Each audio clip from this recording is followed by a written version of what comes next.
বিসমিল্লাহির রহমানির রহিম।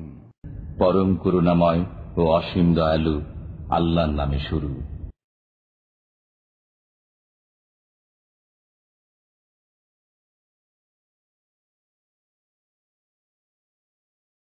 বিসমিল্লাহির রহমানির রহিম। আলহামদুলিল্লাহি রাব্বিল আলামিন ওয়াসসালাতু ওয়াসসালামু আলা রাসূলিহিল কারীম ওয়া আলা আলিহি ওয়া সাহবিহি আজমাইন। আম্মা বাদ, ফাকাদ ক্বালা আল মুআল্লিফ রাহিমাহুল্লাহু তাআলা বাবু সলাতিত তাতাওয়ু। আন রাবিয়াহ ইবনে কাব আল আসলামি রাদিয়াল্লাহু আনহু قال قال لي النبي صلى الله عليه وسلم سل فقلت اسالك مرافقتك في الجنه فقال او غير ذلك فقلت هو ذاك قال فاعني على نفسك بكثرة السجود رواه মুসলিম। আল্লাহ পাক রব্বুল আলামিনের সমস্ত প্রশংসা, সালাত এবং সালাম নাযিল হোক প্রিয় নবী সাল্লাল্লাহু আলাইহি ওয়াসাল্লামের উপর। আজকে হাদিসের দর্শের বিষয়বস্তু হচ্ছে নফল সালাত সম্পর্কে, সলাতুত তাতাওয়ু। লেখক বলছেন বাবু সলাতি তাতাওয়ু, এই অধ্যায় হচ্ছে নফল নামাজ সম্পর্কে। তাতাওয়ু শব্দটি কি? আরবিতে কিন্তু নফল কথাটি কম ব্যবহার হয়, যদিও নফলটাও আরবি। বাবু সলাতিন নাফিলে কোথাও পাবেন না, হাদিসের কিতাবে কি পাবেন? বাবু সলাতিন তাতাওয়ু। কোরআনে কারীমে তাতাওয়ু শব্দটি খুব বেশি ব্যবহার হচ্ছে। ওমান তাতাওয়া খায়রান ফাইন্নাল্লাহা শাকিরুন আলিম। তাতাওয়ু বাবে তাফাউল থেকে, তা ওয়াও আইন মাদ্দা, এর মানে হচ্ছে আনুগত্য করা। যেই ধাতু থেকে আমার নাম, কি বুঝলেন? মতি, এতে ত ওয়াও আইন মাদ্দা, এজন্য মতি মানে হচ্ছে আনুগত্যকারী। আল্লাহ পাক যেন আনুগত্য করার তৌফিক দান করেন।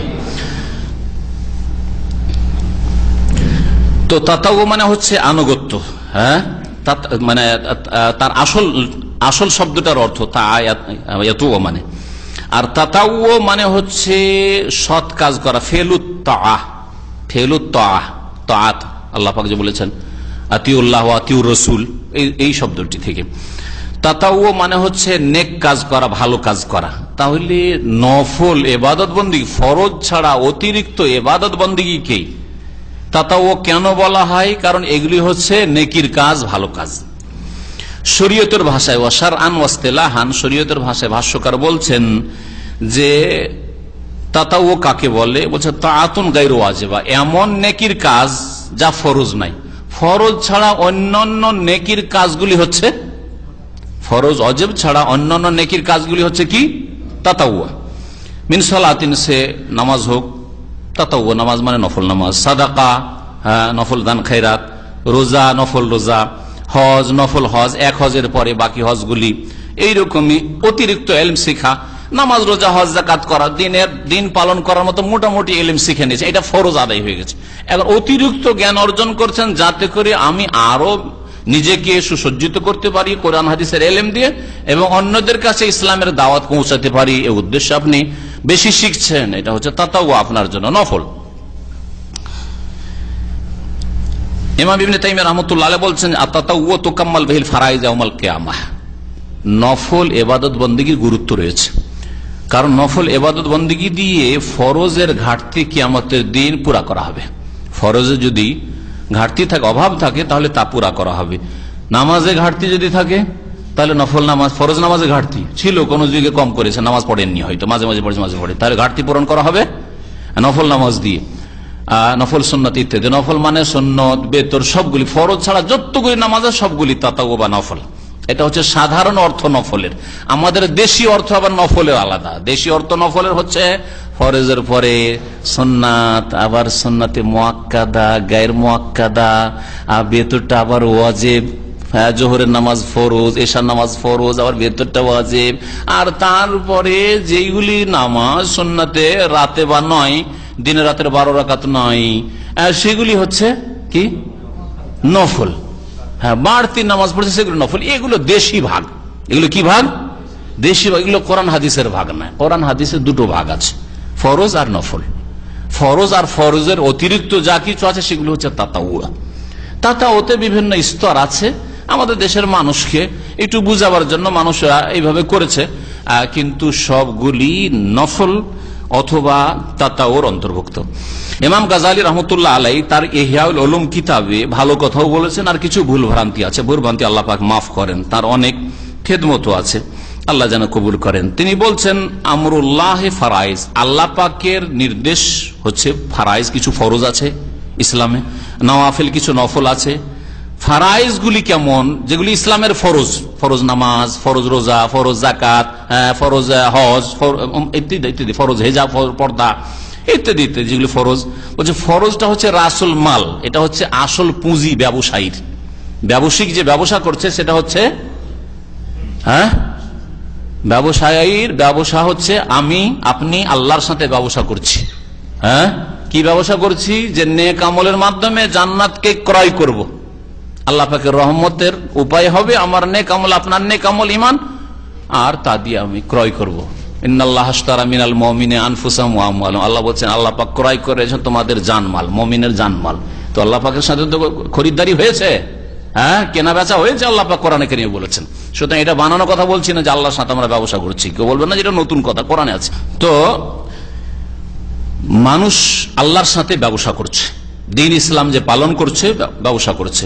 ফরজগুলি তার হচ্ছে আসল পুঁজি, এটা হচ্ছে ব্যবসার আসল হচ্ছে পুঁজি। আর এটা হচ্ছে ব্যবসার ক্ষেত্রে কামিয়াবি হচ্ছে যে আসল পুঁজিটাকে আপনি রক্ষা করেন, আসল পুঁজিকে কমতে দিয়েন না, মাইনাস হতে দিয়েন না। আর নফলগুলি হচ্ছে অতিরিক্ত লাভ, লভ্যাংশ, নফলগুলি হচ্ছে লভ্যাংশ। আসল পুঁজি যদি থাকে তো আপনার ব্যবসা মোটামুটি ঠিক আছে, পুঁজি কমেনি, আমার 1 লাখ লাগিয়েছিলাম 1 লাখই আছে। ওই রকমই ফরজ ইবাদত বন্দেগী আপনার ঠিক আছে, কমের পক্ষে আপনি নাজাত পেয়ে যাবেন, জান্নাত পেয়ে যাবেন ইনশাআল্লাহ। আর লভ্যাংশ যদি থাকে, নফল ইবাদত বন্দেগী থাকে, অবেহাল ফৌজু ফিদ দারাজাত, তাহলে মর্যাদা উঁচা হবে জান্নাতে, আল্লাহ পাক রব্বুল আলামিন ফিরদৌস দেবেন আর উচ্চ মর্যাদা দান করবেন। তো এই ক্ষেত্রে অনেক কথাই ওলামারা বলেছেন। ইমাম আবু হানিফা আর মালিক রহমতুল্লাহ আলাইহিমা তাদের একটি উক্তি বলি। ইমাম আবু হানিফা আর মালিক বলছেন আফজালু মা তুতুইয়া বিহিল ইলম, সবচেয়ে উত্তম নফল। আমরা আমাদের দেশের মানুষকে নফল বললেই ব্রেন চলে যায় কোথায়? নফল নামাজে। অথচ সব ইবাদতেই নফল আছে। এলেম শিখাও নফল বললাম, তাই না? এলেম শেখা তো ফরজ আর নফল 2 ভাগে বিভক্ত। ওই রকমের নামাজও 2 ভাগে, ফরজ আর নফল। দান খেরাত 2 রকম, যাকাত আর সাদকা যেটা নফল। আর তারপরে রোজাও ফরজ আর নফল, হজও ফরজ ও নফল, ইত্যাদি ইত্যাদি। তো সবচাইতে উত্তম নফল কোনটা? এই 2 ইমাম বলছেন আফজালু মা তুতুইয়া বিহি আল ইলম, সবচাইতে উত্তম নফল হচ্ছে ইলম অর্জন করা, ইলম শিখা। তাআল্লুমুহু, ইলম শিখা, ও তালিমুহু, আর ইলম শিখানো। আপনি ইলম শিখেছেন, কোরআন হাদিস শিখলেন, আর শিখার পরে দেশে গিয়ে চুপচাপ বসে গেলেন, রুজি রোজগারে পেটে লেগে গেলেন, শুধু ইলমের চর্চা করলেন না, পৌঁছাইলেন না, তাহলে আপনি নফল কাজে অংশ নিলেন না। আপনি অনেক ক্ষেত্রে ফরজ, আপনার ছাড়া আর এলাকায় কেউ নেই, গ্রামে কেউ নেই, তাহলে ফরজ হয়ে যাবে, তখন হয়তো কোন কোন সময় ফরজ হয়ে যাবে শিক্ষা দেওয়া বা শিক্ষা নেওয়া।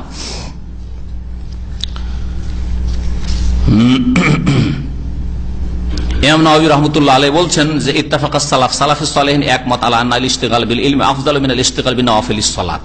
কেউ যদি ইলম চর্চা করে, কোরআন এবং হাদিস পড়াশোনা করে, তরজমা তাফসীর পড়ে বা শোনে, আর ইলম বাড়ায়, কোরআন হাদিসের ইসলামের ইলম বাড়ায়, এটা উত্তম নফল নামাজ থেকে, নফল রোজা রাখার চাইতে, নফল তসবির চাইতে, নফল জিকির আজকার চাইতে। কেন? বলছে ফাহুয়া নুরুল কলবি, ইলম হচ্ছে হৃদয়ের নূর, আলো। ওমা ইউরিদুল্লাহু বিহি খাইরান ইউফাক্কিহু ফিদ্দীন, আল্লাহ যার সাথে কল্যাণের ইচ্ছা করেন তাকে দিনের জ্ঞান দিয়ে থাকেন। তাহলে দিনের জ্ঞান আপনার যদি হাসিল হয়, এটা আল্লাহ পাকের মঙ্গলের ইচ্ছা আপনার সাথে। বলা হয়নি যে তাকে বেশি বেশি নফল পড়ার, নফল নামাজ পড়ার, বেশি বেশি নফল রোজা রাখার তৌফিক দেন, যাকে আল্লাহ ভালোবাসেন, কথা বলেননি না? আল্লাহ বলছেন তাকে ইলম শিখার তৌফিক দেন। আর বলছেন তারপর আফজালুল আমাল, আর সবচেয়ে উত্তম আমল হচ্ছে ইলম চর্চা করা, ইলম শিখা এবং শেখানো। ওয়া আকরাবু ইলাল্লাহ, আর আল্লাহর নৈকট্যের উপায়। আর ইলম বলতে যখনই কোরআন এবং হাদিসের সম্পর্কে আলোচনা করতে গিয়ে উলামায়ে কেরামরা ইলম বলেছেন মানে দুনিয়ার সায়েন্স টেকনোলজির ইলম বুঝাননি কখনো, শরীয়তের ইলম, ওহীর ইলম, কোরআন এবং হাদিসের ইলমকে বুঝিয়েছেন। যদিও প্রয়োজনে মুসলিম জাতিকে দাঁড় করার জন্য, শক্তিশালী করার জন্য দুনিয়ার ইলম শিখতে হবে, কিন্তু তার ফজিলত ওইটা নয় যেই ফজিলত ওয়াহির এলেমের রয়েছে।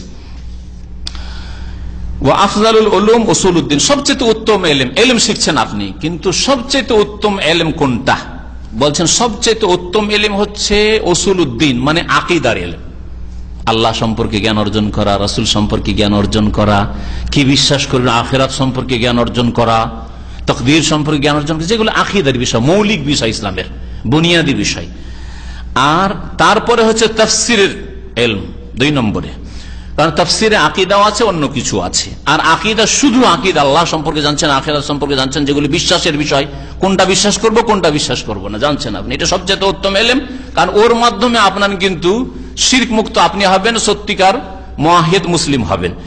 আকীদার ইলম 1 নম্বরে, 2 নম্বরে তাফসীর, সুম্মাল হাদিস, 3 নম্বরে হাদিসের দর্স, হাদিসের শিক্ষা, তারপরে ফিকহের শিক্ষা, তারপরে ফিকহের কায়দা কানুন, উসুল ফিকহের শিক্ষা। আর তারপরে তখন দুনিয়ার সায়েন্স, টেকনোলজি, মেডিকেল ওইসব পড়ে জাতিকে কিছু দিতে হবে, জাতির কল্যাণ করতে হবে, জাতির মেরুদণ্ড মজবুত করতে হবে ইত্যাদি। সেই উদ্দেশ্যে আপনি সৎ নিয়তে আপনি শিখবেন। যাই হোক, ইলম সম্পর্কে উলামায়ে কেরাম অনেক কিছু বলেছেন, তার কিছু কথা শোনাইলাম। বা নফল ইলম সম্পর্কে, নফল সলাত সম্পর্কে এখানে অনেকগুলি হাদিস এসছে আর খুব সুন্দর ভাবে পেশ করা হয়েছে।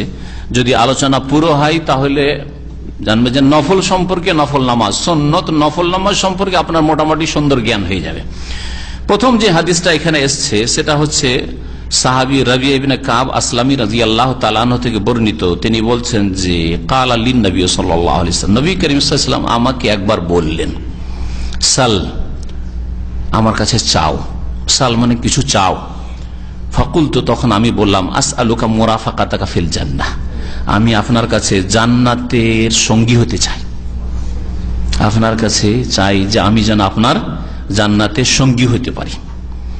ফাকালা, তখন নবী করিম সাল্লাল্লাহু আলাইহি ওয়াসাল্লাম বললেন, আওয়া গায়রা যালিক, এছাড়া আর কিছু আছে? আর কিছু চাও মানে দুনিয়ার কিছু চাও, টাকা পয়সা আরো কিছু লাগবে, হ্যাঁ এটা উট লাগবে, একটা সওয়ারি বাহন লাগবে, কিছু বলো।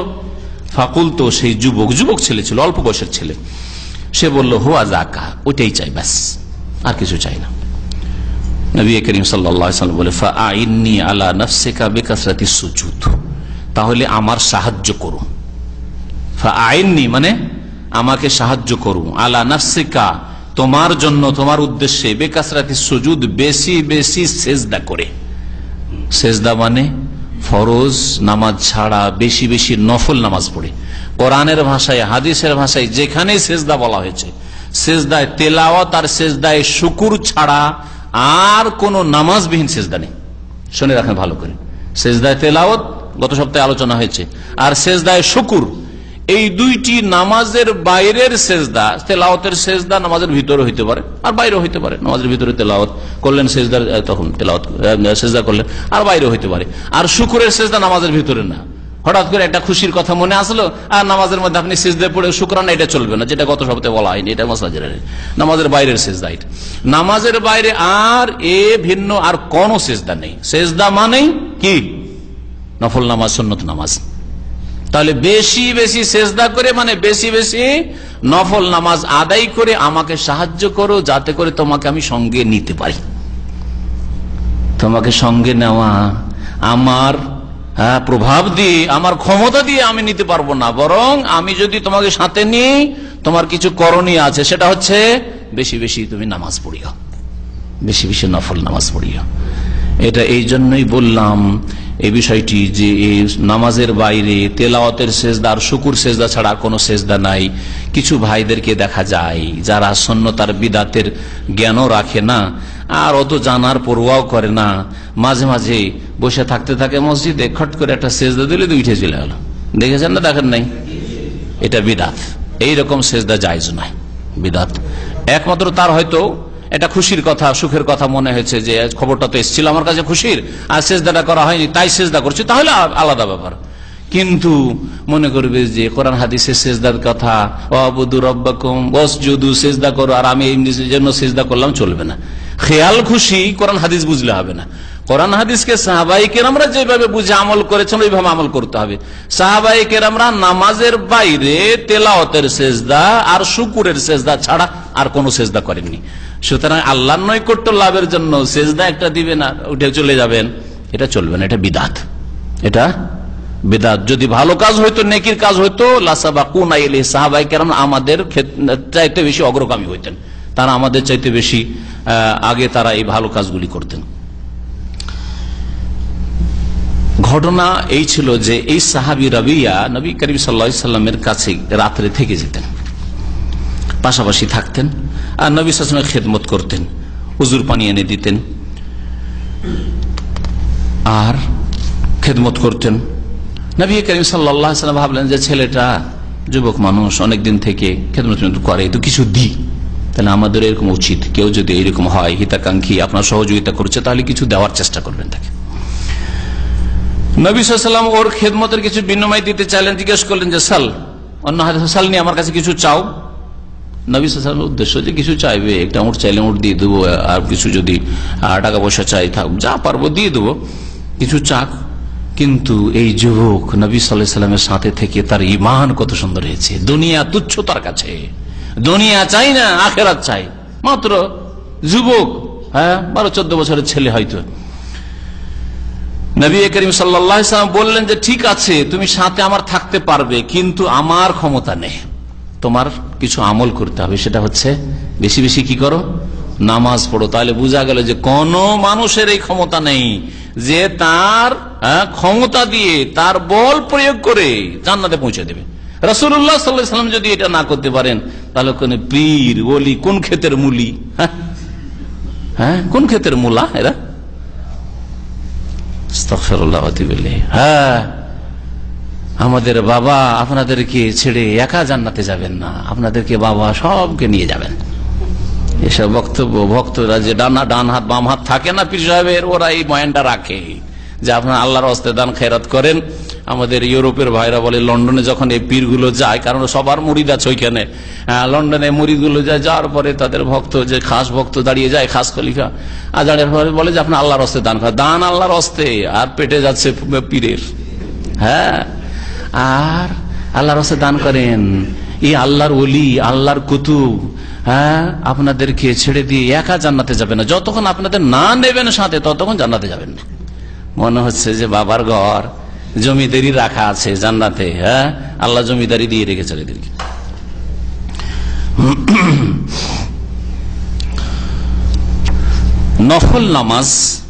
নফল নামাজের ভাগগুলি বলে দিই, ব্রেন খুলবে একটু। নফল নামাজ সম্পর্কে ভাষ্যকার বলছেন নফল নামাজ 4 রকমের। আত্তাতাওয়্যু ফিস সালাতি আলা 4 আকসাম। নফল নামাজ হচ্ছে 4 প্রকারের। এক রকমের নফল সাধারণ নফল, যেগুলির কোনো কারণ নেই, টাইমও নেই, আর ফরজও নাই। প্রথম কি বললাম, এমন নফল যেগুলি বিনা কারণে নফল, সময় নেই, যে কোনো সময় পড়তে পারেন, আর ফরজ নাই, ওয়াজিবও নাই, এইরকম নফল। যেমন আপনার মনে হলো যে ফ্রি বসে আছি, 2-4 রাকাত নামাজ পড়ি জোহর আসরের মাঝখানে, কোনো কারণও নেই নামাজ পড়ার, আপনার এমনি বিনা কারণে আপনি আল্লাহর সন্তুষ্টির জন্য নামাজ পড়ছেন, আপনি আল্লাহর নৈকট্য লাভের জন্য, এইরকম নামাজ। 2 নম্বর নফল হচ্ছে যে এমন নফল নামাজ যা সময়ের সাথে সম্পর্কিত, সময়ের সাথে জড়িত বা সম্পৃক্ত, যেমন বেতরের নামাজ, ওর একটা নির্দিষ্ট সময় আছে, ফজর আজান হয়ে গেলে আর বেতর পড়া চলবে না। সালাতুল জোহা, চাষতের নামাজ, জোহার নামাজ, তার একটা সময় আছে, মাথার উপর সূর্য চলে এসে আর চলবে না, সূর্য এখনো উঠেনি, সালাতুল জোহা চলবে না, তাহলে ওর নির্ধারিত টাইম আছে। 3 নম্বর নামাজ তাতাওয়্যু মুকাইয়াদ বিফরজ, এমন নফল নামাজ যেই নফলগুলি ফরজ নামাজের সাথে সংশ্লিষ্ট, ওর সাথে লাগা, গ্যাপ দিয়ে চলবে না, ফরজ নামাজের সাথে জড়িত, ফরজ নামাজের আগে পরে নবী করিম সাল্লাল্লাহু আলাইহি ওয়াসাল্লাম পড়েছেন বা পড়তে বলেছেন।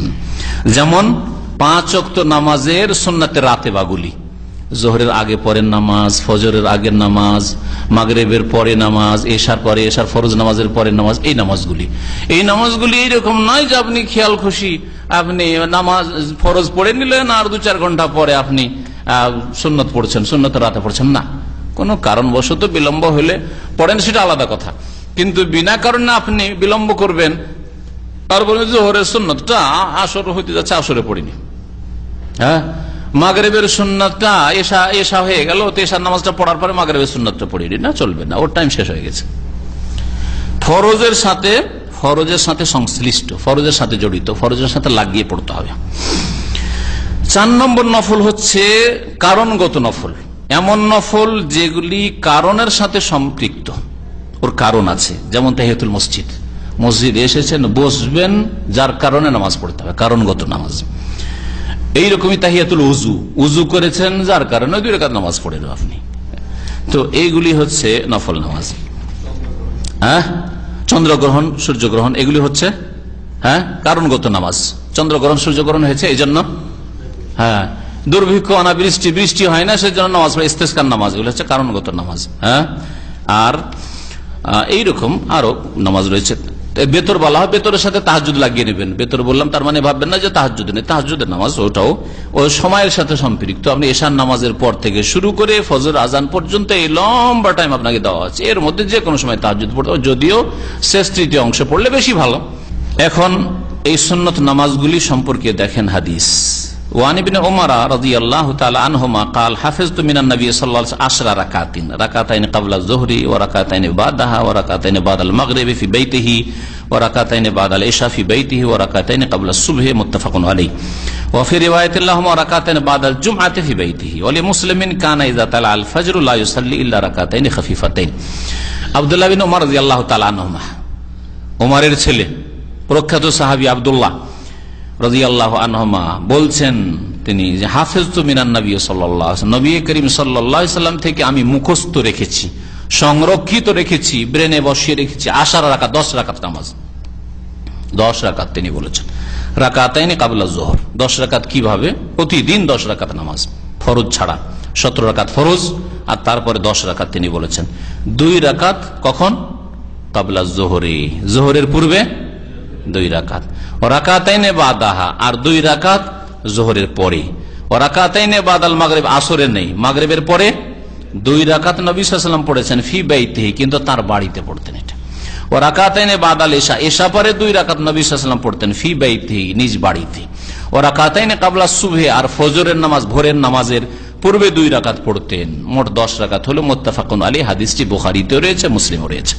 ওয়াফি রিওয়ায়াতিল লাহুমা, আর বুখারী মুসলিম আরেকটি বর্ণনা রয়েছে, রাকাতাইনে বাদাল জুমআতি ফি বাইতিহি, আর নবী সাল্লাল্লাহু আলাইহি ওয়াসাল্লাম সপ্তাহে জুমার দিনে 2 রাকাত নামাজ পড়তেন, জুমার নামাজ শেষ হওয়ার পরে ফি বাইতি, বাড়িতে এসে।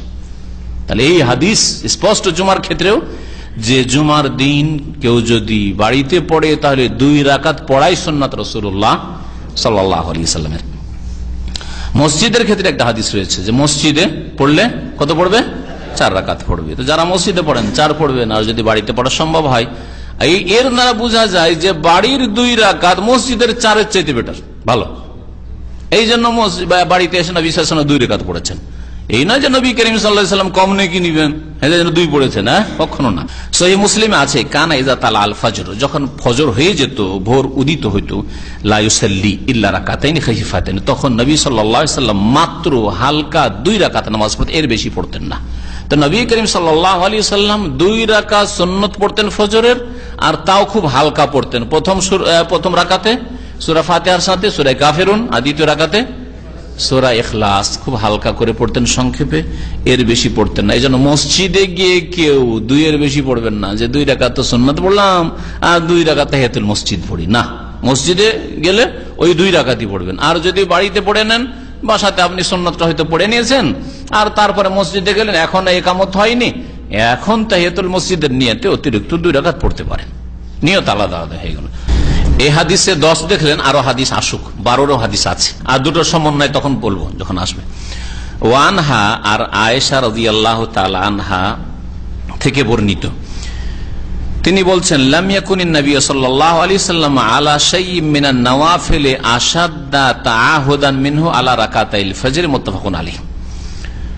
বলছেন যে নবী করিম সাল্লাল্লাহু আলাইহি ওয়াসাল্লাম নফল নামাজ, দেখেন এখানে নওয়াফিল শব্দটি উল্লেখিত হয়েছে, তাহলে নফল শব্দ আরবি শব্দ, আর নফল ব্যবহার করেছেন। আর কোন নামাজের ক্ষেত্রে নফল ব্যবহার করেছেন ওইটাও দেখেন। যারা বলে যে না না না, এই সুন্নতগুলি নামাজের আগে পরে যে সুন্নতগুলি আছে এগুলি নফল বললে ওরা হাসবে নিয়ে, তাদের মূর্খতার কারণে হাসবে। হাদিসে আছে, কি আছে, যে নফল কোন নামাজকে, ফজরের 2 রাকাত সুন্নাতকে নফল বলা হয়েছে। হাদিসে মা আয়েশা রাদিয়াল্লাহু তাআলা বলছেন, বলছেন নবী করিম সাল্লাল্লাহু আলাইহি সাল্লাম নফল নামাজের কোন নামাজের ওপর অত বেশি গুরুত্ব দিতেন না যত গুরুত্ব দিতেন তিনি ফজরের 2 রাকাত সুন্নাতের উপর, নফলের উপর। তাহলে ফজরের 2 রাকাত সুন্নাতকে মা আয়েশা রাদিয়াল্লাহু তাআলা আনহা কি বললেন? মিনান নওয়াফিল, নফল বললেন।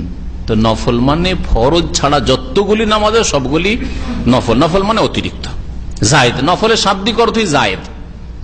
হ্যাঁ, নফলের শাব্দিক অর্থ হচ্ছে জায়েদ, অতিরিক্ত, ফরজের ওপর যেটা বাড়তি। ওয়ান আয়েশা রাদিয়াল্লাহু আনহা, আয়েশা রাদিয়াল্লাহু তাআলা আনহা থেকে বর্ণিত নবী করিম সাল্লাল্লাহু আলাইহি ওয়াসাল্লাম সম্পর্কে তিনি বলছেন, কানা লা ইয়াদাউ আরবান ক্বাবলা যুহরি ওয়া রাকাতাইন ক্বাবলা আল গাদাতি, রাওয়াহুল বুখারী। সহিহ বুখারীর হাদিস। নবী করিম সাল্লাল্লাহু আলাইহি ওয়াসাল্লাম সম্পর্কে মা আয়েশা বলছেন যে নবী সাল্লাল্লাহু আলাইহি ওয়াসাল্লাম কি করতেন না, ছাড়তেন না 4 রাকাত নামাজ কাবলা জোহর, জোহরের আগে, মানে জোহরের আগে নবী সাল্লাল্লাহু আলাইহি ওয়াসাল্লাম 4 রাকাত নামাজ পড়তেন, ছাড়তেন না। ওয়া রাকাতাইন ক্বাবলা আল গাদাতে, আর 2 রাকাত নামাজ ছাড়তেন না ক্বাবলা আল গাদা, ফজর নামাজের আগে। গাদাতুন মানে হচ্ছে সুবহুন, ফজর। তো ফজরের নামাজের পূর্বে 2 রাকাত নামাজ ছাড়তেন না, আর জোহরের আগে 4 রাকাত নামাজ ছাড়তেন না। তাহলে এই হাদিস দ্বারা কি বোঝা গেল যে জোহরের আগে 4 রাকাত। আগের হাদিস ওইটা বুখারী মুসলিম আছে, এটা বুখারীতে আছে, হাদিস দুটোই সহিহ। হ্যাঁ, আর একটা হাদিস সামনে আসছে 12 রাকাতের হাদিস, ওইটাও পড়ে নেন, তারপরে সমন্বয় বলবো। আপনাদেরকে জিজ্ঞেস করবো একটা নেবেন আর একটা ছাড়বেন না দুটোর সমন্বয় করবেন, তারপরে দেখা যাক। সহিহ মুসলিমে রয়েছে ফজরের 2 রাকাত সুন্নাত সম্পর্কে, রাকাত আল ফজরি খায়রুম মিনাদ দুনিয়া ওয়া মা ফিহা, ফজরের 2 রাকাত সুন্নাত নামাজ দুনিয়ার চাইতে এবং দুনিয়াতে যা কিছু নিয়ামত রয়েছে সমস্ত কিছুর চাইতে উত্তম।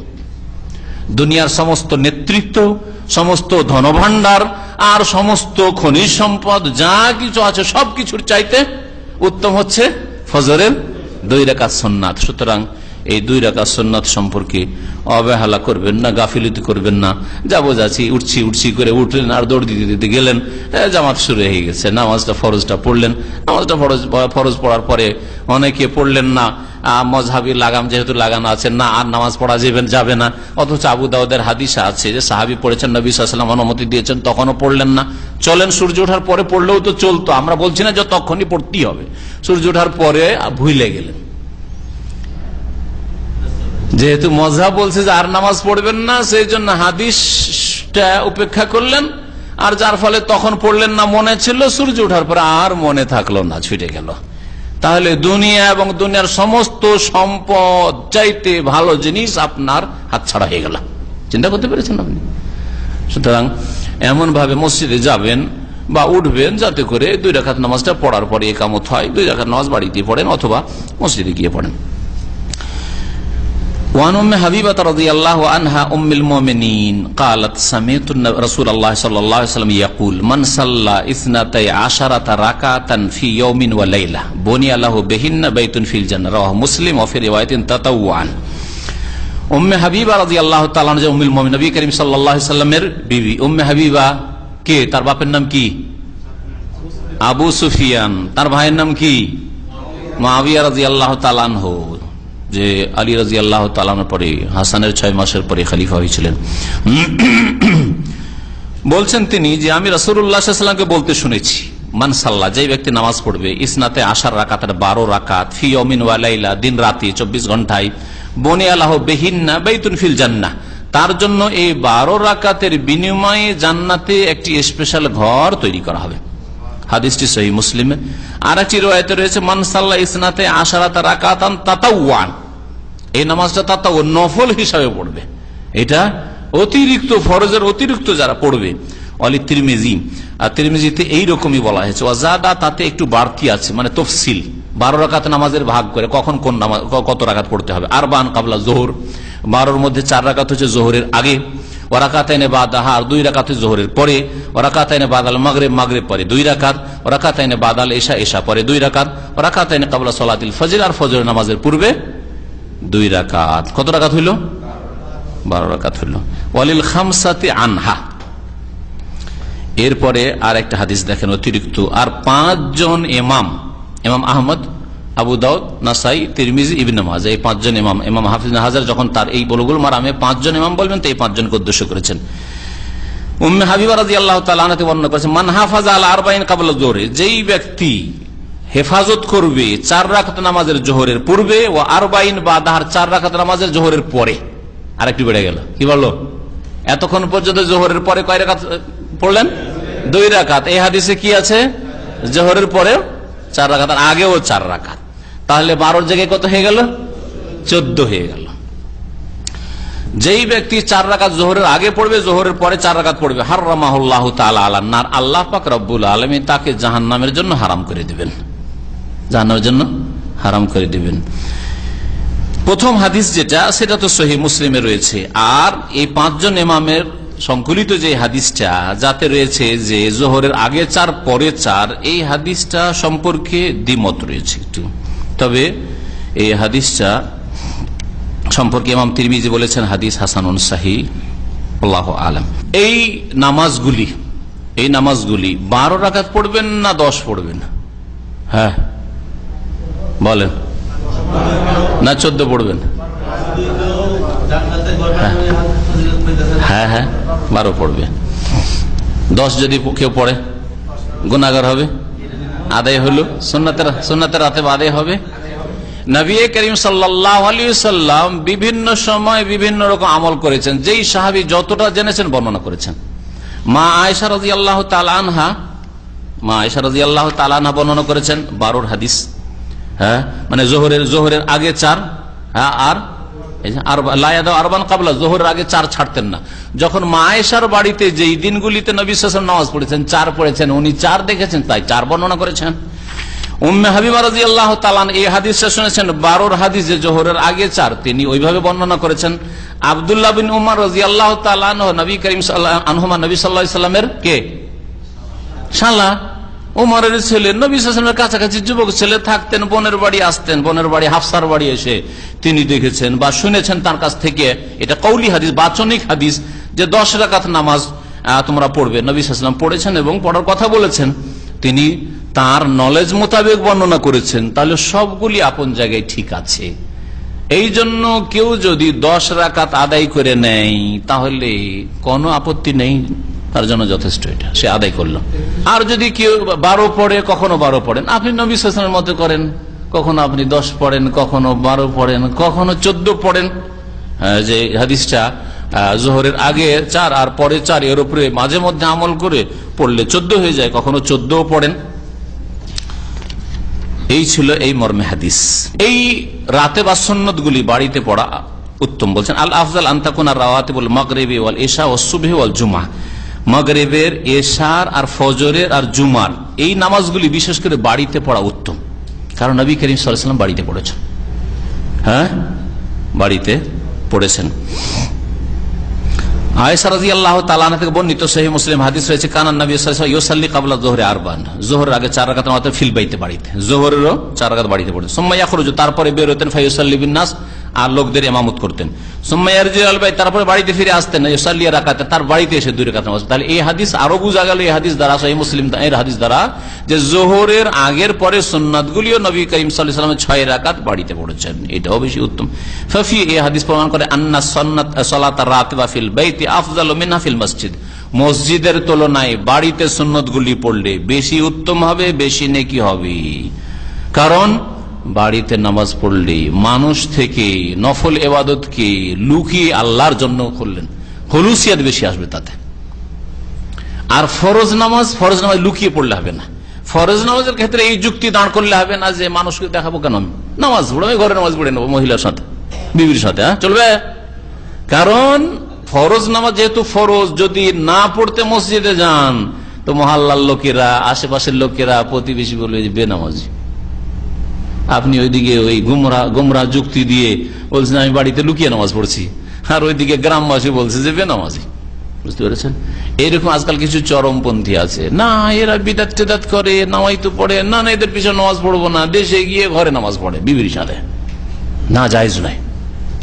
বিদাত পন্থীর পিছনে নামাজ হবে, কোনো সন্দেহ নেই। কাবিরা গুনাহকারী ফাসিক চোরের পিছনে নামাজ হবে। মদ খাওয়া লোক মদ খায় কিন্তু এখন হুঁশ দিশে আছে, নামাজ পড়াচ্ছে, আপনি তাকে সরাইতে পারবেন না, ইমামতি সে পেয়েছে সরকারের পক্ষ থেকে, তার পিছনে নামাজ হবে। এটা আহলে সুন্নাত ওয়াল জামাতের হানাফি, শাফি, মালিক, আমি সবার আকীদা। ফাজির, সৎ, অসৎ সমস্ত মুসলিমের পিছনে নামাজ হবে, একমাত্র বড় শিরকারের পিছনে নামাজ হবে না।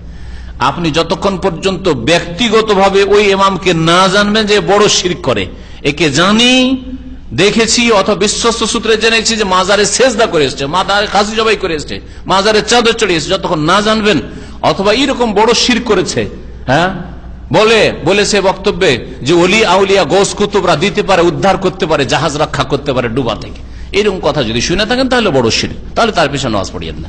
আর নামাইতে পড়ে, হ্যাঁ, আর সম্মিলিত মোনাজাত করে, আর ইত্যাদি এইসব বিদাত করে, মিলাদ পড়ে, সেই জন্য আমি মসজিদে নামাজ পড়বো না, এটা মোটেই আপনার জন্য জায়েজ নয়। শয়তান সুযোগ নেবে যে তুই হেদায়েত হয়েছিলি, তোকে আর এক গর্তে ফেলবো, এক গর্ত থেকে, বেদাতের গর্ত থেকে ওইটি এসেছিলি, এখন তোকে খারেজিদের গর্তে ফেলবো, চরমপন্থীদের গর্তে নিয়ে যা ছাড় দেবো, সাবধান।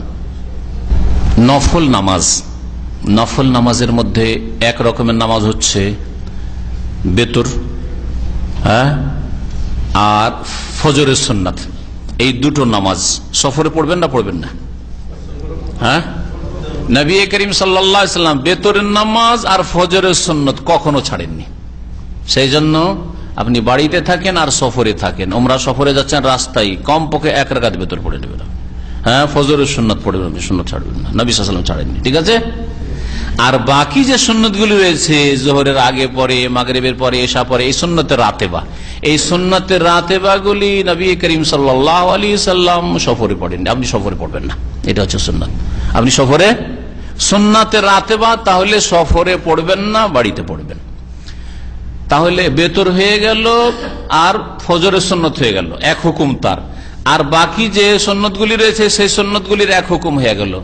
এছাড়া বাকি বেশ কিছু সুন্নত নফল নামাজ রয়েছে, যেমন তাহাজ্জুদের নামাজ, সালাতুদ দুহা, ইশরাকের নামাজ, হ্যাঁ, এই নামাজগুলি, তাহিয়াতুল মসজিদ, মসজিদ ঢুকেছেন, এখনো জামাত শুরু হয়নি, তাহিয়াতুল মসজিদ, এই নামাজগুলি সফরে পড়বেন না পড়বেন না?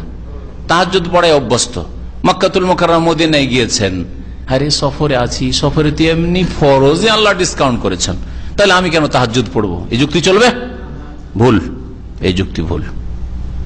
জি, তাহলে এই তাহাজ্জুদের সুন্নাত বা নফল বলেন আপনি, তাহাজ্জুদের নামাজ, সালাতুদ দুহা, আপনি মোবারক জায়গায় আছেন অথবা সফরে, যে কোনো জায়গায় সফরে আছেন, যে কোনো সফরে, দুনিয়ার সফরে থাকতে পারেন, হোটেলে আছেন, ফ্রি আছেন, আপনি সালাতুদ দুহা পড়বেন, আপনি তাহাজ্জুদের নামাজ পড়বেন, কোনো অসুবিধা নেই, কোনো অসুবিধা নেই। শুধু যেই নামাজগুলিতে ডিসকাউন্ট আল্লাহ করেছেন, অর্থাৎ ফরজ নামাজে কসর আল্লাহ দিয়েছেন সফরে, সেই জন্য ওর সাথে সংশ্লিষ্ট নামাজগুলি মানে সুন্নাতগুলি পড়বেন না। বুঝেছেন আমার ভাষাটা? জোহরে আল্লাহ 4 ফরজে 2 করে দিলেন, আসরের 4 ফরজে 2 করে দিলেন, এশার 4-এ 2 করে দিলেন। আল্লাহ যেখানে ফরজেই কমিয়ে দিয়েছেন, হালকা করে দিয়েছেন, তো ফরজের সাথে সংশ্লিষ্ট নামাজ হচ্ছে সুন্নতের রাতে, জোহরের আগে পরে সুন্নাত, হ্যাঁ, মাগরিবের পরে সুন্নাত, এশা পরে সুন্নাত, এই সুন্নাতগুলি পড়বেন না। কারণ আসলটাতেই যখন কমিয়ে দেওয়া আপনার জন্য হালকা করা হয়েছে, তো আবার বোঝা কেন ভারী করবেন? আল্লাহ পাক এটা চান না, এটা সুন্নাত, এই জন্য নবী সাল্লাল্লাহু আলাইহি ওয়াসাল্লাম থেকে প্রমাণিত নয়। সফরে জোহরের সুন্নাত পড়া, মাগরিবের সুন্নাত পড়া, এশার সুন্নাত পড়া নবী সাল্লাল্লাহু আলাইহি ওয়াসাল্লাম থেকে প্রমাণিত নয়। ইমাম ইবনুল কাইয়িম রাহমাতুল্লাহ বলছেন, ইন্না মিন হাদিয়িন নবী সাল্লাল্লাহু আলাইহি ওয়াসাল্লাম, জাদুল মাদে বলেছেন, ফি সাফারিহি, সফরে নবী সাল্লাল্লাহু আলাইহি ওয়াসাল্লামের আদর্শ হচ্ছে আল ইখতিসার আলাল ফারজে, শুধু ফরজ নামাজ পড়া। ওয়ালাম ইউহফাজ আনহু আন্নাহু সাল্লা সুন্নাতাস সালাতি ক্বাবলাহা ওয়ালা বাদাহা, আর নবী সাল্লাল্লাহু আলাইহি ওয়াসাল্লাম থেকে এমন কোন হাদিস সংরক্ষিত নেই, বর্ণিত নেই যে তিনি সুন্নাতে কাবলিয়া, ফরজ নামাজের আগের সুন্নাত পড়েছেন আর পরে সুন্নাত পড়েছেন, ইল্লা মা কানা মিনাল উইতর, তবে বেতরের নামাজ শুধু পড়তেন, ওয়া সুন্নাতুল ফজর, আর ফজরের 2 রাকাত সুন্নাত পড়তেন। ফাইন্নাহু লাম ইয়াকুন লিয়াদাহুমা হাজারান ওয়ালা সাফারান, নবী সাল্লাল্লাহু আলাইহি ওয়াসাল্লাম বাড়িতেও ছাড়তেন না এই দুটো সুন্নাত, আর সফরও ছাড়তেন না। কোন দুটি সুন্নাত? বেতরের নামাজ আর ফজরের নামাজ। ফজরের সুন্নাত নামাজগুলি ওয়াজিব না সুন্নাত? সুন্নাত। ওই রকমই বেতর ওয়াজিব না সুন্নাত? সুন্নাত। ওয়াজিব না, যারা ওয়াজিব বলেছে তারা ভুল করেছে। 3 ইমাম, ইমাম শাফি, মালিক, আহমদ, তারা বলেছেন যে, আর সমস্ত মুহাদ্দিসিনে কেরাম, যে বেতর হচ্ছে সুন্নাত, ওয়াজিব নাই, একমাত্র হানাফি মাযহাব ছাড়া। আম্মা ইযা কানাত তানাফুল নাফলান মুতলাকান, নফল নামাজ, ফাকাদ সুইল আল ইমাম আহমদ, ইমাম আহমদ রাহমাতুল্লাহ আলাইহি জিজ্ঞাসা করা হয় যে নফল নামাজ সম্পর্কে কি বলেন, সফরে যদি নফল নামাজ পড়তে চাই। ফাকাল আরজু আল্লাহ ইয়াকুনা বিত্তাতাওয়ি বাস, কেউ যদি সফরে থাকে আর মনে করে যে আমি ফ্রি আছি, অতিরিক্ত মক্কায় আমি 2-4-10-20 রাকাত নামাজ পড়বো, কোনো অসুবিধা নেই, আমি আশা করি যে কোনো আপত্তি নেই, পড়লে পড়তে পারে, অসুবিধা নেই। আসরের নামাজ সম্পর্কে আমরা কি জানলাম? কোন হাদিসে আসরের আগে বা পরে কোনো সুন্নাতের রাতে বার নেই, তবে তাহিয়াতুল উযুর নিয়তে পড়তে পারেন, বা তাহিয়াতুল মসজিদে গেলেন, এখনো জামাত দাঁড়া হয়নি, সুতরাং মসজিদের সালামি তাহিয়াতুল মসজিদ হিসাবে আপনি পড়তে পারেন। একটা হাদিস আছে, সেই হাদিসটা সম্পর্কে বলতে হবে যে হাদিস সহি নয়, হাদিসটা সামনে চলে এসছে। তো ভাষ্যকার এই কথা বলছেন যে পর্যন্ত যে হাদিসগুলি জানলাম তাতে আসরের আগে বা পরে কোনো রাতে বা নামাজ নেই। এক কথায় রাতে বা যে 12 রাকাত নামাজ বা 10 রাকাত আছে, এর মধ্যে কোনো নামাজ আসরের আগে বা পরে নেই। ফজরের সাথে আছে 2 রাকাত সুন্নাত, জোহরের সাথে আছে আগে পরে, মাগরিবের পরে আছে, এশা পরে আছে। তাহলে 5 ওয়াক্ত নামাজের 4 ওয়াক্তে আগে হোক আর পরে হোক সুন্নাতে রাতে বা আছে, সুন্নাতে রাতে বা আছে। কিন্তু আসরের আগে বা পরে সুন্নাতে রাতে বা নেই। এক কথায় যদি থাকেও সেটা সহি হয়, সহি না জয়ীফ ইখতিলাফ রয়েছে, সেটা নফল বলতে পারে, অতিরিক্ত সুন্নাতে রাতে বা বলা যাবে না ওটাকে। একটা জিনিসের হিকমত কোনদিন চিন্তা করেছেন? ভাষ্যকার বা ওলামাকে আমরা লিখেছেন হাদিসের ব্যাখ্যায় যে ফজরের আগে 2 রাকাত সুন্নাত, জোহরের আগেও আছে পরে আছে, মাগরিবের পরে শুধু, আর এশার পরে শুধু। কেন মাগরিবের আগে কেন সুন্নাতে রাতে বা নেই? এশার আগে কেন সুন্নাতে রাতে বা নেই? জোহরের আগে পরে 2 দিকে কেন সুন্নাতে রাতে বা? আর ফজরের আগে কেন, ফজরের পরে কেন নাই? এইসবের হিকমত সম্পর্কে একটা কথা বলেছেন, ভালো সুন্দর কথা। সেটা হচ্ছে যে এশার নামাজ শেষ করার পর থেকে ফজর পর্যন্ত লম্বা একটা গ্যাপ, এই যে মানুষের ইবাদত বন্দেগীতে গ্যাপ হয়ে গেছে, যার ফলে আল্লাহ পাক রব্বুল আলামিন জিকির আজকার থেকে গাফিলতি হইতে চলে এসছে, ঠিক না? সুতরাং ফরজ এই ফজরের নামাজ পড়ার আগে একটু ভালো প্রস্তুতি নেন, প্রস্তুতি স্বরূপ আগেই সুন্নত পড়েন। আগে সুন্নত দেওয়া হয়েছে যে ফরজটা যাতে করে সুন্দরভাবে আদায় হয়। লম্বা গাফিলতি ছিল কয়েক ঘন্টার, 7-8 ঘন্টা বা 6 ঘন্টা হয়ে যাচ্ছে বা তারও বেশি। সুতরাং 2 রাকাত সুন্নত পড়ে মানসিকভাবে ইমানি দিক থেকে আপনি প্রস্তুত হন, আর তারপরে ফরজটা আদায় করেন। এইরকমই ফজর থেকে শুরু করে জোহরের মাঝখানে লম্বা গ্যাপ, কিন্তু ভোর 4টা-5টা থেকে শুরু করে একেবারে 12টা পর্যন্ত লম্বা একটা গ্যাপ হয়ে যাচ্ছে, যার ফলে একটা গাফিলতি চলে এসছে। গাফিলতি দূর করার জন্য সরাসরি ফরজে না ঢুকে তার আগে একটু প্রস্তুতি, ইমানি প্রস্তুতি, সুন্নত পড়ার পরে ইমানি প্রস্তুতি হয়ে গেছে, মানসিক অবস্থা সুন্দর হয়ে গেছে, ইবাদতে মন লেগেছে, এখন ফরজে ঢুকেন আপনি। কিন্তু জোহর আসরের মাঝখানে বেশি গ্যাপ নেই, জোহর আসরের মাঝখানে গ্যাপ নেই, আসরের আগে তেমন সুন্নতে রাতে বা নেই। এইরকমই আসর মাগরিবের মাঝখানে বেশি গ্যাপ নেই, সেজন্য সুন্নতে রাতে বা মাগরিবের আগে নেই, পরে আছে। আর এইরকমই এশা মাগরিব এশার মাঝখানে বেশি গ্যাপ নেই, এই জন্য এশার আগে আর সুন্নতে রাতে বা নেই। এই হিকমতটি উল্লেখ করেছেন উলামা। আব্দুল্লাহ বিন ওমর রাদিয়াল্লাহু তাআলা আনহু থেকে বর্ণিত, তিনি বলছেন কালা রাসূলুল্লাহ সাল্লাল্লাহু আলাইহি ওয়াসাল্লাম বলেছেন রাহিমাল্লাহু ইমরান, আল্লাহ পাক ওই ব্যক্তির উপর রহম করুক, সাল্লাহ আরবান কাবলাল আসর, যে আসরের আগে 4 রাকাত নামাজ পড়বে, যে আসরের আগে 4 রাকাত নামাজ পড়বে। এটা সুন্নাতের রাতে বা নয়, বরং এটাকে আপনি নফল বলতে পারেন। ফজিলতের রয়েছে বিশেষ, হাদিসটা মুসনাদ আহমদে আছে, আবু দাউদে আছে, তিরমিজিতে আছে, ইমাম তিরমিজি হাসান বলেছেন, ইবনে খুজাইমাতে আছে, ইবনে খুজাইমা সহিহ বলেছেন। হাদিসটা অনেক উলামায়ে কেরামদের নিকটে জয়ীফ, দুর্বল। আল্লামা নাসির আলবানী রাহমাতুল্লাহ আলাইহি হাসান বলেছেন, কিন্তু ইমাম ইবনে তাইমিয়া রাহমাতুল্লাহ হাদিসকে জাল বলেছেন একবার। এই জন্য ভাষ্যকার এখানে বলছেন আল হাদিসু যায়িফুন, এই হাদিসটা জয়ীফ। সুতরাং এই হাদিস সম্পর্কে আমরা সন্দিহান, জয়ীফ না মওযূব নাকি হাসান, মানে একেবারে গ্রহণযোগ্যের একবারে নিচের দিকে, আল্লাহু আলাম। এই মর্মে যে কটা সূত্র রয়েছে সবগুলি এই সম্পর্কে বলা হয়েছে যে হাদিস জয়ীফ, আল্লাহ ভালো জানেন। ইমাম ইবনুল কাইয়িম রাহমাতুল্লাহ আলাইহি কি বলছেন শুনেন, বলছেন আম্মাল আরবা কাবলাল আসরি, আসরের আগে যে 4 রাকাত নামাজ, ফালাম ইয়াসিহা আনহু সাল্লাল্লাহু আলাইহি ওয়াসাল্লাম ফি নাকলিহা শাইউন, এই নামাজটি সম্পর্কে নবী সাল্লাল্লাহু আলাইহি ওয়াসাল্লাম থেকে কোনো হাদিস সহিহ সূত্রে প্রমাণিত নয়।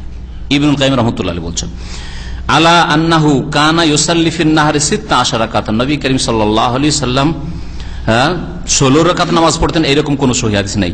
ওয়াসামিতু শাইখ আল ইসলাম ইউনকিরু হাযাল হাদিস, আমি আমার ওস্তাদ শাইখুল ইসলাম ইবনে তাইমিয়া রাহমাতুল্লাহ আলাইহি থেকে শুনেছি তিনি এই হাদিসকে একেবারে অস্বীকার করতেন, হাদিস সহিহ নয়, অস্বীকারই করতেন। ওয়ায়াদফাহু জিদ্দান, বড়ই শক্তভাবে তিনি প্রতিবাদ করতেন, মানে জাল বলতেন। ওয়ায়াকুলু, আর বলতেন ইন্নাহু মওযু, হাদিসটা জাল। তাহলে আসরের আগে 4 রাকাতের হাদিস যে সেটা সম্পর্কে ইবনে তাইমিয়া রাহমাতুল্লাহ আলাইহি, তার ছাত্র ইবনুল কাইয়িম, তারা বলছেন রাহিমাহুল্লাহ, তারা বলছেন যে জাল, আর একদল বলছেন দুর্বল জয়ীফ, আর একদল কেউ কেউ হাসান বলেছেন, আল্লাহু আলাম। সুতরাং এর উপর আস্থা করার কোনো প্রয়োজন নেই। আর যদি কেউ পড়ে তো আমরা বিদআত বলবো না, কারণ আল্লাহ ভালো জানেন এই সম্পর্কে। জি, আজকে এখান থেকে শেষ করি, এরপরে আর একটা বিষয় শুরু হবে। আল্লাহ পাক রব্বুল আলামিন যেন আমাদেরকে কোরআন এবং হাদিস বুঝার এবং তার মোতাবেক আমল করার তৌফিক দান করেন। সাল্লাল্লাহু আলাইহি মুহাম্মদ ওয়া আলা আলিহি ওয়া সাহবিহি আজমাইন। মানুষ মারা গেলে মৃত ব্যক্তির নামাজ যেগুলি ছুটে গেছে এর জন্য কাফফারা নির্ধারণ করা বিদআত। দুনিয়ার চাইতে বেশি মূল্যবান যদি ফজরের 2 রাকাত সুন্নাত হয়, তাহলে ফরজের খেসারত 2-4-5,000 10,000 টাকা দিয়ে কি করে হইতে পারে বলুন তো দেখি। তাহলে এটা নিছক মৌলভী সাহেবদের, মোল্লা হুজুরদের পেটের ব্যবসা, সমাজের ইনকাম, মসজিদের ইনকাম, কিছু আমরা করব এগুলো, এই টাকাগুলি আদায় করে, এগুলি হচ্ছে ব্যবসা, ব্যাস, আর কিছু না। সুতরাং এই ধারণা করা যে নামাজের ঘাটতি পূরণ টাকা পয়সা দিয়ে হইতে পারে, দুনিয়ার ধন দৌলত নেতৃত্ব দিয়ে হইতে পারে, আমি নেতৃত্ব কুরবানি করে দিলাম, আমি নামাজ পড়বো না, না, আল্লাহ কবুল করবেন না, তাহলে নামাজের কাফারা কিছু হইতে পারে না। এই ধারণা রাখা বিদআত, আর এরকম কাফারা আদায় করাও বিদআত, কাফারা দেওয়া বিদআত, এগুলো করবেন না। তবে ইন্নাল হাসানাত ইউযহিবনা সাইয়্যাত, বেশি বেশি নেকি করলে গুনাহ মাফ হয়, যাদের গুনাহ হয়েছে বেশি বেশি নেকি পৌঁছাবার চেষ্টা করেন বিভিন্ন ভাবে হজ করে, উমরা করে, দান খায়রাত করে, কিন্তু কাফারা ধরবেন 1 ওয়াক্ত সমান কত হাজার বলে ওরা, না না, 1 ওয়াক্ত নামাজ ছুটে গেছে অসুস্থ অবস্থায়, কত টাকা আদায় করে কাফারা? এলাকা ভিত্তিক, মানে পেটের পুঁজি যেখানে যেমন দিতে পারে, যেখানে যেমন দিতে পারে। এক ভাই জিজ্ঞাসা করেছেন যে আমি 3 রিয়াল কারো কাছ থেকে নিয়েছিলাম, দেনা পাওনা বা থেকে গেছিল, এখন ওই লোককে পাই না। কথাটা তো ভালো জিজ্ঞাসা, কিন্তু যে ভাই জিজ্ঞাসা করেন তার অবস্থাটা দেখলে একটু ভালো বুঝতাম, একটু বুঝতে পারছেন না। 3 রাকাত নিয়ে না, 3 রিয়াল নিয়ে পেরেশান, কিন্তু কত রাকাত যে নামাজ ছাড়ছেন কি পড়ছেন আল্লাহ জানে, ফজরে যাচ্ছেন কি যাচ্ছেন না। হ্যাঁ, এটার উদাহরণ ওই রকমই হইল যেমন ইরাকের লোকেরা, কুফার লোকেরা আব্দুল্লাহ বিন উমারের কাছে এসে হজের মৌসুমে জিজ্ঞাসা করেছে ইহরামের অবস্থায় মাছি মেরে দিয়েছি কি হবে। তখন বলে বদমাইশ, ইহরামের অবস্থায় মাছির ফতোয়া জিজ্ঞেস করছো, ওয়াকাদ কাতালতুম ইবনান নবী সাল্লাল্লাহু আলাইহি ওয়াসাল্লাম, নবী সাল্লাল্লাহু আলাইহি ওয়াসাল্লামের সন্তানকে খুন করেছো তোমরা। তখন ফতোয়া জিজ্ঞাসা করার প্রয়োজন হয়নি যে হুসেনকে শহীদ করা যাবে কি যাবে না, মারা যাবে কি যাবে না, আর মাছি মারার ফতোয়া।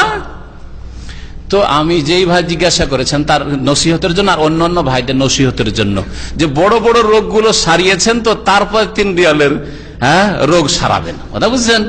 আর এইদিকে 5 ওয়াক্ত ফরজ নামাজই পড়েন না, 3টা রিয়াল কি হবে না হবে, অথচ এর আগে হয়তো কত রিয়াল আরো খেয়ে থুয়েছেন আল্লাহ পাক জানেন, বা কত টাকা দেশ হয়েছে, কত কি করেছেন, জুলুম অত্যাচার করেছে আল্লাহ পাক জানে, আখলাক চরিত্র ঠিক আছে কিনা, আপনার লজ্জা স্থানের হেফাজত আছে কিনা, ফিল্ম দেখা থেকে মুক্ত কিনা, চোখ গোনা থেকে মুক্ত কিনা, কান গোনা থেকে মুক্ত কিনা, এগুলি চিন্তা করেন আপনি জীবনের সার্বিক ক্ষেত্রে আপনার ইমান আমল কেমন। যদি ভালোই মানুষ হন, আশা করি ভালোই মানুষ, যখন 3 রিয়াল যেন পেরেশান, তাহলে আশা করি ভালো মানুষ, আল্লাহ যেন আমাদের সবাইকে ভালো মানুষ করেন।